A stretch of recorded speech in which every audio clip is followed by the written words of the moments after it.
ഇന്നൊരു അച്ചാർ വീഡിയോ കണ്ടാലോ? ഇതിൻ്റെ പേര് ഡബ്ലോളിക്ക എന്നാണ്. നിങ്ങളുടെ നാട്ടിൽ എന്തോ പറയുന്നതെന്ന് അറിയത്തില്ല. ഇവിടെ ഡബ്ലോളിക്ക എന്നും പറയും, ലവ്ലോലിക്ക എന്നും പറയും.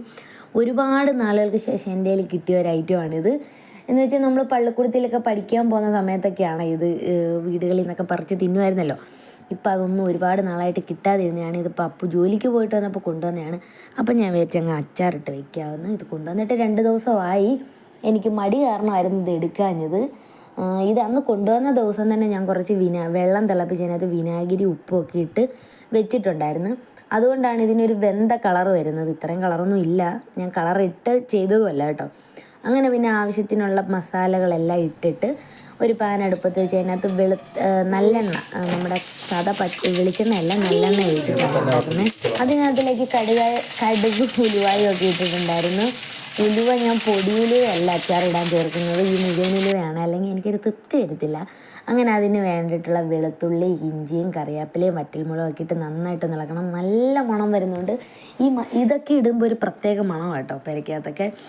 അങ്ങനെ മസാലപ്പൊടികളെല്ലാം ഇട്ട് ഇത് നന്നായിട്ട് മൂക്കണം കേട്ടോ. അച്ചാർ നമുക്ക് ഒരുപാട് നാൾ വെച്ചിരിക്കേണ്ടതായതുകൊണ്ട് ഇത് പൊടി ഐറ്റങ്ങളൊക്കെ നല്ല രീതിയിൽ മൂക്കണം. പച്ചമണമൊക്കെ മാറണം. നല്ല കളർ വരത്തക്ക രീതിയിൽ ഞാനിത് മൂപ്പിച്ചെടുക്കത്തുള്ളൂ കേട്ടോ.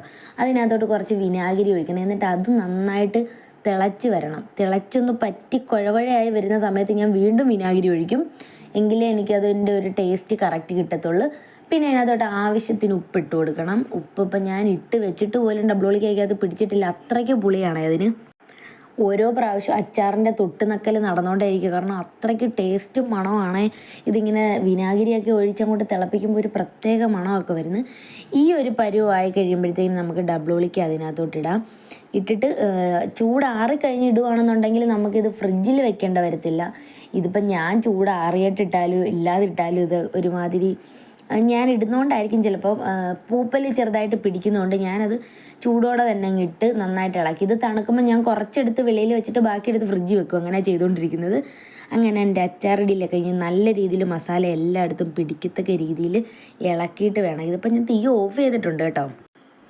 അങ്ങനെ ഇന്നത്തെ എൻ്റെ അച്ചാർ പരിപാടികളൊക്കെ കഴിഞ്ഞ് ഇനി ക്ലീനിങ് മാത്രമേ ഉള്ളൂ. അപ്പോൾ അത്രേ ഉള്ളൂ. ടാറ്റാ.